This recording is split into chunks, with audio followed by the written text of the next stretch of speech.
안녕하세요. 반갑습니다. 한상욱 정원철의 한정판입니다. 반갑습니다. 한 주를 시작하는 뜨거운 일요일입니다. 그쵸? 네. 더위 조심하시고요. 우리 오늘 가져온 주제에 대해서 빠르게 한번 논해보도록 하겠습니다. 오늘 가져온 주제는 코스피 3,300을 만들어줄 주도 섹터는 무엇인가에 대해서 오늘 한번 좀 논해볼 예정이고요. 미국 증시가 금요일 날 폭락했습니다. 마이너스 3% 빠졌는데 아니 이렇게 폭락하고 있는데 무슨 코스피 3,300이냐라고 생각을 하실 수 있어요. 근데 저희가 보기에는 지금은 굉장히 좋은 매수익이다 보니까 오늘은 좀 이런 주제를 가지고 왔다 라고 한번 이해를 해주시면 될 것 같습니다. 금요일 날 미국 시장이 빠진 이유가 뭐죠? 일단 뭐 빅스텝, 뭐 금리 인상 이게 여전히 계속 좀 시장에서 힘들게 받아들이고 있는 것 같아요. 그러니까 뭐 한 번에 금리를 확 올린다. 그러니까 스텝이 빅이다.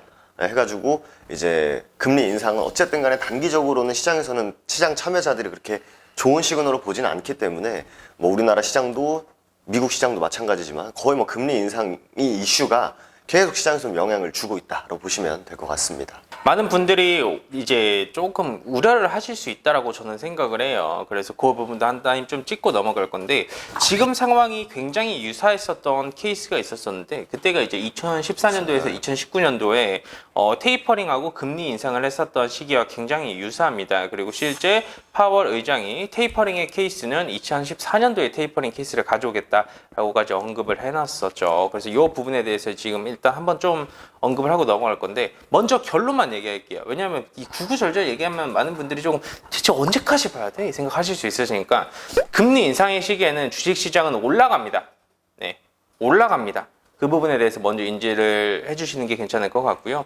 지금 시장이 빠진 이유는 빅스텝, 갑자기 우리가 겪어보지 못했었던 50bp를 한꺼번에 올리겠다는 그 이슈로 인해서 빠진 거고, 악재는 반영이 되고 있는 시기다라고 한번 이해를 해주시면 될 것 같아요. 그럼 과거의 사례를 통해서 우리가 앞으로를 좀 추측을 해볼 건데, 기본적으로 이 금리 인상의 사이클이 왔었을 땐 주식시장은 올라갔었고, 그 주식시장을 움직이는 섹터가 굉장히 중요하죠. 그렇죠. 결국 뭐 시장이 좋다 하면은 뭐 전반적으로 이렇게 다 같이 가는 분위기는 있습니다만, 결국 거기서 이제 이끌어가는 섹터가 분명히 나오고, 그 이끌어가는 섹터 안에서 그 섹터를 또 이끌어가는 종목들이 나오기 때문에 시장이 단순히 올라간다라고 해가지고 우리가 그냥 넉넉히 가만히 있는 게 아니라, 뭐 시장이 뭐 한 1% 올라간다 하면은 뭐 한 5% 10% 종목은 그렇게 또 올라갈 수 있는 종목을 찾는 게 또 어떻게 보면 이제 주식 참여자들의 일이죠. 그리고 또 지수가 만약에 빠질 때는 1% 빠진다 하면은 좀 덜 빠지는 섹터와 덜 빠지는 종목을 찾는 것도 역시 투자자들의 일이지 않나. 그래서 저희가 오늘 갖고 온 주제는 코스닥도 있고 코스피도 있고 양시장이 있는데, 결국 증시가 올라간다라고 했을 때 누가 과연 어떤 섹터가 이 시장을 이끌고 갈 수밖에 없는지에 대해서 논해보고자 합니다. 일단은 현재 상황으로만 봤었을 때는 2차전지 섹터가 굉장히 강합니다. 그리고 과거에 저희가 2차전지 섹터는 10배 성장한 섹터라고까지 말씀을 사실 드렸죠. 근데 2차전지 섹터가 부각을 받는 이유에 대해서도 우리가 이해를 해야 되는 건데, 2차전지는 시장을 지금 주도하는 게 아닙니다. 그러니까 결국 시장이 빠지는 가운데 지수를 방어해주는 역할이에요. 그러니까 방어성 역할이 굉장히 크다라는 겁니다. 이거를 부여잡고 이렇게 쭉 올라가는 흐름이 아니라 내려가는 걸 간신히 이렇게 버텨주는 이런 받침대 같은 역할인 거죠.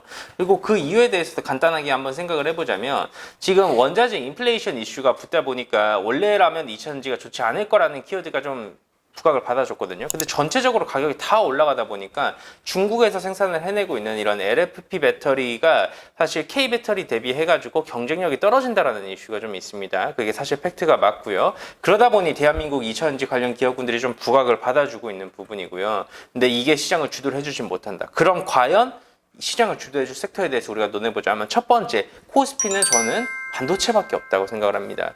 코스피에서 반도체가 가지고 있는 이 시장의 시가총액 비율이 30% 정도 됩니다. 그렇죠. 결국 한 3분의 1가량 된다라는 건데, 최근에 뭐 6만전자 해가지고 삼성전자가 굉장히 좋지 않은 모습을 보여주고 있죠. 맞아요. 여기서 만약에 삼성전자가 사실 6만 원에서 9만 원까지만 올라가도 코스피 상단 밴드가 최소 3,000에서 3,200까지는 올라갈 수 있어요. 그죠? 그러니까 반도체가 우리나라 사실 핵심 산업이었잖아요. 맞습니다. 그러니까 우리나라 경제를 이렇게 지금과 같은 상황을 만들어 준 것도 인정할 수밖에 없는 게 뭐 반도체, 특히 뭐 몇몇 기업의 반도체에 대한 투자 그리고 성과도 많이 내면서 주식시장도 같이 올려준 부분이 있는데 말씀하신 대로 반도체가 차지하고 있는 우리나라 코스피에 대한 그 비중이 굉장히 큽니다. 물론 그 안에 삼성전자라는 종목, 뭐 SK하이닉스라는 종목이 양분을 또 하고 있습니다만 거기에 이제 딸려 있는 식구들이 엄청 많잖아요. 맞습니다. 삼성전자가 뭐 A부터 Z까지 모든 일을 다 하지 않기 때문에 이제 삼성전자가 투자도 잘해주고 분위기도 좋아지면 그 밑에 있는 기업들도 다 같이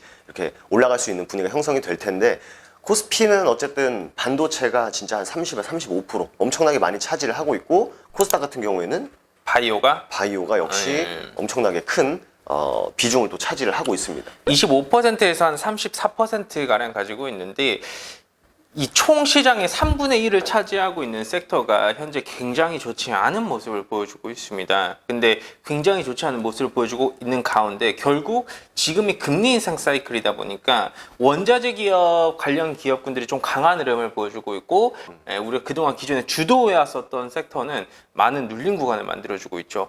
포인트는 결국 이 금리 인상에 대한 키워드가 시장에 완연하게 적응이 돼주는 시기가 필요합니다. 어떻게 보면 악재로 반영이 되어주고 있는 상황이 맞고 악재는 반영이 되고 난 이후 악재 해소의 관점으로 그 하나의 그 섹터가 굉장히 좋은 흐름을 보여줄 수밖에 없는 상황이에요.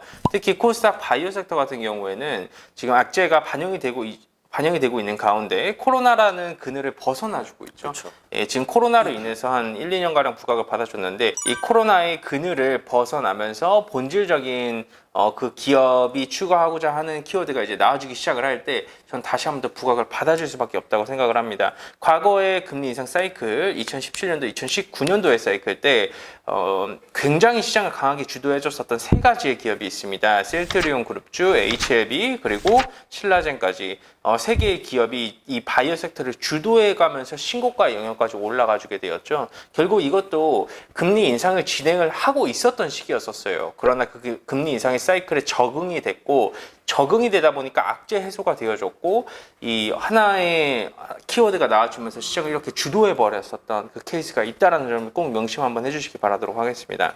또 2차 전지도 사실 그 금리 인상하고 원자재 엄청나게 올라간다 해가지고 직격탄을 맞았죠. 제일 먼저 사실. 맞습니다. 완전히 진짜 배터리 값이 올라가서 기업들이 좋아진다라는 이제 해석이 나오기 전에 이 원자재 올라가면은 배터리 만드는데 비싸겠다. 라고 하면서 제일 먼저 맞았는데도 불구하고 제일 먼저 맞았기 때문에 사실 지금 이제 악재가 하나둘씩 해소가 되면서 제일 먼저 좀 반응을 해주는 것처럼 시장도 사실 금리 인상을 계속 맞고 있어요. 지금도 계속 맞고 있고 저번 주에도 맞았고 한 달 전에도 맞았고 했는데 이런 것들이 시장이 이제 열심히 막 버텨주고 힘내주고 아 이제 별거 아니구나 라는 시기가 오면은 분명히 시장은 올라갈 가능성이 매우 높은데 어쨌든 시장이 올라가면은 대형주들이 먼저 쏴줄 것이고 그 대형주의 산업은 말씀하신 반도체와 바이오가 될 가능성이 굉장히 높다. 그리고 삼성전자 요즘 굉장히 비리비리하고 있죠. 실제로.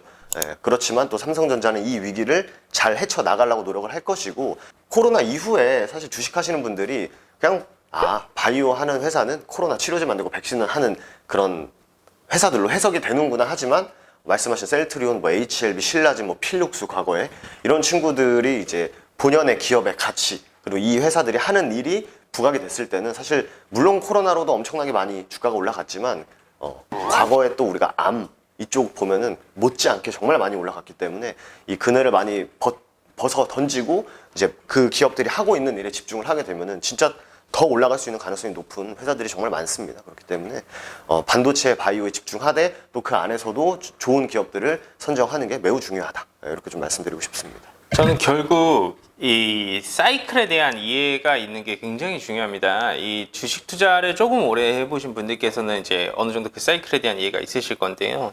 시장에서 올라가는 기업만 올라가주는 장세는 그렇게 길지가 않습니다. 결국 시장에서의 돈은 제한적이에요. 만약에 100조 원이라는 돈이 있으면 이 100조 원이라는 돈이 한쪽에만 계속 들어가 주는 게 아닙니다. 여기로 갔다가 여기로 갔다가 여기로 갔다가 이렇게 분산되어서 하나씩 자금의 이동이 이루어지는 건데 이런 순환매가 이루어질 때 그동안 시장에서 가지고 있었던 시가총액 비율을 좀 보시면서 어떤 섹터가 시장을 탄력 있게 움직여줄 수 있을지에 대한 포커스를 맞추시면 아마 다음 대세 상승장 때 정말 좋은 결과물을 가져가시지 않을까라는 말씀을 좀 드리도록 하겠습니다. 당장 그 관련 기업의 그 섹터의 관련 기업들이 좀 지지부진하게 움직여 준다라고 해서 내가 큰 그림을 놓쳐서는 안 되는 거죠. 왜냐하면 투자를 할 때 역시나 포트폴리오를 구성을 할 때에는 올라갈 섹터에도 투자를 하고 지금 올라가는 섹터에도 투자를 하는 게 저는 정석이라고 생각을 해요. 좋습니다. 오늘은 코스피 3,300을 이끌어 나갈 어느 정도 이 섹터에 대해서 좀 간단하게 얘기를 해봤습니다. 충분히 중장기 투자를 하시는 분들한테는 저는 매력이 있지 않았을까 하는 영상이라고 생각을 하고요. 다음 영상에서는 좀 더 재미있는 키워드를 가져왔죠. 그쵸. 620조가 풀린다고 합니다. 얼마나 더 자극적일까? 야, 620조 이거 뭐 말만 들어도 상한가에 갈 것 같은데요. 다음 기회로는 그 부분에 대해서 한번 논해보도록 하겠습니다. 좋습니다. 한상우 정원철의 한정판이었습니다. 감사합니다.